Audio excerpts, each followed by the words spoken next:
आज आपण अशा 3 घटना पाहणार आहोत ज्यामध्ये शेवटच्या क्षणी घेतलेल्या किंवा शेवटच्या क्षणी न घेतलेल्या निर्णयांनी जगाच्या इतिहासामध्ये काही गोष्टी अजरामर केल्या. पण आजची स्टोरी सुरू करण्यापूर्वी जर तुम्हाला विचित्र, भयानक आणि रहस्यमय सत्य घटना स्टोरी रूपात ऐकायला आवडतात तर आमच्या चॅनलला सबस्क्राईब करून बेल आयकॉनवरती क्लिक करायला विसरू नका. चला तर मग सुरू करूया आजची स्टोरी. 4 ऑक्टोबर 1912 ची संध्याकाळ. अमेरिकेमध्ये निवडणुकीची धावपळ चालू होती. अमेरिकेमधील एक राजकीय उमेदवार त्यांच्या पक्षाच्या प्रचारासाठी विस्कॉन्सिन मधल्या एका हॉटेलमध्ये मुक्कामाला आले होते. आता पुढे अगदी 1 तासाच्या आतमध्ये ते त्यांच्या समर्थकांसमोर एक महत्वपूर्ण भाषण देणार होते, ज्याने त्यांच्या निवडणुकीचा निकाल बदलू शकला असता.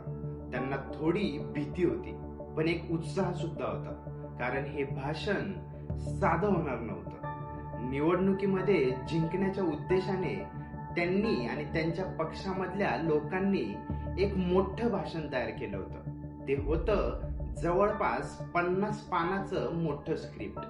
ते स्क्रिप्ट हातात पकडून ते खोलीमध्ये फिरत होते. स्क्रिप्ट पुन्हा पुन्हा वाचून ते सगळे मुद्दे लक्षात घेत होते.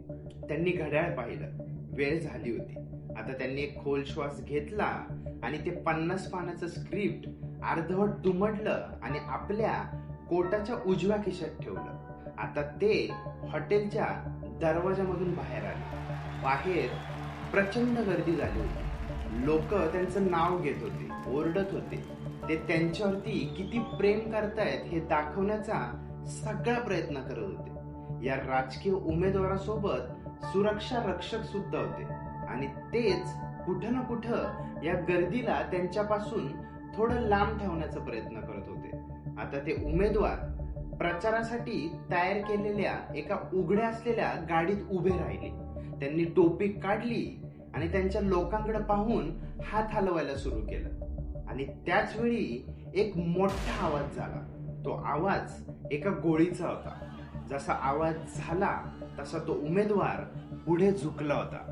त्यांना गोळी लागली होती. गर्दीमध्ये भरपूर धावपळ सुरू झाली होती, पण तरीही सुरक्षा रक्षकांनी गोळी झाडणाऱ्या हल्लेखोराला पकडलं होतं. त्यांनी त्याला जमिनीवरती पाडून त्याच्या हातामधली बंदूक बाजूला ढकलली होती. गर्दीमधल्या लोकांनी हल्लेखोराला मारायला सुरुवात केलीच होती, पण त्या गोंधळात तो गोळी लागलेला उमेदवार स्वतः उभा राहिला आणि ओरडला, त्याला मारू नका, त्याला माझ्याकडे आणा. गर्दी थांबली. सगळे आश्चर्याने त्या उमेदवाराकडे पाहत होते, कारण गोळी लागूनही तो व्यवस्थित उभा होता. सुरक्षा रक्षकांनी उमेदवाराला विचारलं सुद्धा की तुम्ही ठीक आहात का? त्यांनी शांतपणे आपल्या कोटामध्ये हात घातला आणि ते 50 पानाचं स्क्रिप्ट बाहेर काढून सगळ्यांना दाखवलं. त्या स्क्रिप्ट मधून गोळी आरपार झाली होती, पण ती शरीरामध्ये न घुसता त्या पानांमध्येच अडकली होती. त्यांचा जीव वाचला होता. सर्वांनी त्यांना हॉस्पिटलला जाण्याचा सल्ला दिला, पण त्यांनी नकार दिला आणि म्हणाले, मला माझं भाषण द्यायचं आहे. आणि काही मिनिटांनीच स्क्रिप्टची पानं संपूर्ण फाटली होती, तरी त्यांनी आपलं 50 पानाचं भाषण गर्दीसमोर दिलं होतं. आणि ते राजकीय उमेदवार होते अमेरिकेचे माजी राष्ट्राध्यक्ष थिओडोर रूझवेल्ट.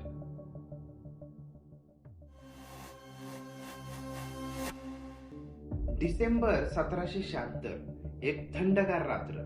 न्यू जर्सी मधल्या एका शेतकऱ्याने आपल्या घराच्या खिडकीमधून बाहेर पाहिलं आणि रस्त्याच्या शेवटी त्याला काहीतरी हालचाल जाणवली. अंधार होता, पण आवाजाने त्याला लक्षात आलं होतं की कोणीतरी नक्कीच येतंय. तसा तो घाबरून आपल्या पत्नीपाशी गेला आणि त्याने तिला सांगितलं की घरातच थांब, कुठेच जाऊ नको, मी थोड्याच वेळात पुन्हा येतो. तो घोड्यावरती बसला आणि त्याने पुढच्या गावाकडे धाव घेतली. त्याला जोहान रोल नावाच्या जर्मन अधिकाऱ्याला लवकरात लवकर एक माहिती द्यायची होती. तो जवळच असणाऱ्या टेंट्रन गावात पोहोचला आणि तो एका दुमजली घराकडे चालायला सुरू झाला. तो जर्मन अधिकारी तिथंच राहत होता, पण तो शेतकरी घराच्या दरवाजापर्यंत पोहोचणार तोच तिथं एक जर्मन सैनिक आला आणि त्याने दरवाजा बंद केला. शेतकऱ्याने त्या सैनिकाला इंग्रजीमध्ये सांगितलं की मला जोहानला भेटायचं आहे, माझ्याकडं खूप महत्वाची बातमी आहे. पण त्या जर्मन सैनिकाला इंग्रजी येत नव्हती. सैनिकाने शेतकऱ्याला कसं तरी हातवारे करून सांगितलं की जोहान आणि वरिष्ठ अधिकारी पत्ते खेळत आहेत आणि त्यांनी सांगितलंय त्यांना कुठलाही व्यत्यय नकोय. शेतकऱ्याने खूप विनंती केली पण काहीच उपयोग झाला नाही. शेवटी त्याने एक चिठ्ठी लिहून सैनिकाला दिली आणि ती जर्मन अधिकारी जोहानला द्यायची विनंती केली. सैनिकाने ती चिठ्ठी घेतली. आता ती इंग्रजीत असल्यामुळं तो ती वाचू शकत नव्हता, पण त्याने मान हलवली आणि म्हणाला, ठीक आहे, देतो. शेतकरी निघून गेला. आता सैनिक आतमध्ये गेला आणि त्या खोलीत पोहोचला जिथे जोहान आणि बाकीचे अधिकारी पत्ते खेळत होते. सैनिकाने माफी मागून ती चिठ्ठी त्या अधिकाऱ्याकडे दिली. अधिकाऱ्याने रागानेच ती चिठ्ठी घेतली. ती इंग्रजीत असल्याने त्याला सुद्धा ती कळली नव्हती.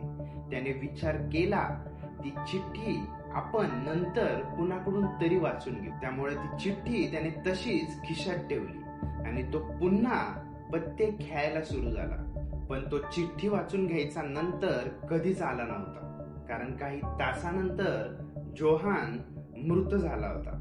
कारण त्या चिठ्ठीत लिहिलं होतं, अमेरिकेचा सेनापती जॉर्ज वॉशिंग्टन तुमच्याकडे येत आहे.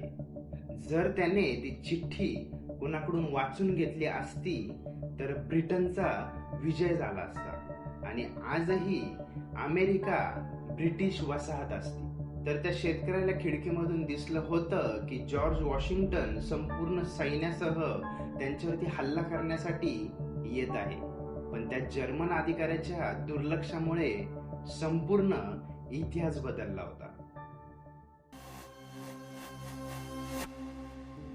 1912 मध्ये डेव्हिड ब्लेअर नावाचा 37 वर्षाचा अधिकारी व्हाईट स्टार लाईन नावाच्या ब्रिटिश जहाज कंपनीसाठी काम करत होता. त्याला नव्याने तयार होत असलेल्या मोठ्या लक्झरी जहाजाचा दुसरा अधिकारी म्हणून नेमलं गेलं होतं. ते लक्झरी जहाज होतं टायटॅनिक. डेव्हिडने 3 महिने बेलफास्ट मध्ये राहून टायटॅनिक जहाजाच्या तयारीवरती लक्ष ठेवलं होतं. 2 एप्रिलला ते जहाज संपूर्ण तयार झालं आणि पुढे ते पाण्यात उतरवलं गेलं. नंतर ते जहाज साऊथहॅम्प्टनला पोहोचलं आणि तिथून न्यूयॉर्कच्या पहिल्या प्रवासासाठी सज्ज झालं. पण प्रवासाच्या आदल्याच दिवशी जहाज कंपनीने एक निर्णय घेतला की डेव्हिडचा अनुभव पुरेसा नाहीये, त्याच्या जागी दुसरा अधिकारी टायटॅनिक जहाजावरती पाठवला जाईल. डेव्हिडला खूप वाईट वाटलं होतं, पण त्याच्याजवळ काहीच पर्याय नव्हता. त्याने घाईघाईने आपलं सामान गोळा केलं आणि जहाज सुटायच्या आधी सर्व वस्तू जमून सर्वांना गुड लक म्हणून तो जहाजामधून खाली उतरला. त्या रात्री स्वतःच्या खोलीवरती पोहोचून त्याने आपल्या कुटुंबाला पत्र सुद्धा लिहिलं होतं की त्याला खूप वाईट वाटलं होतं. त्याला या जहाजासोबत जायची खूप इच्छा होती. हे पत्र लिहिल्यानंतर तो झोपून गेला.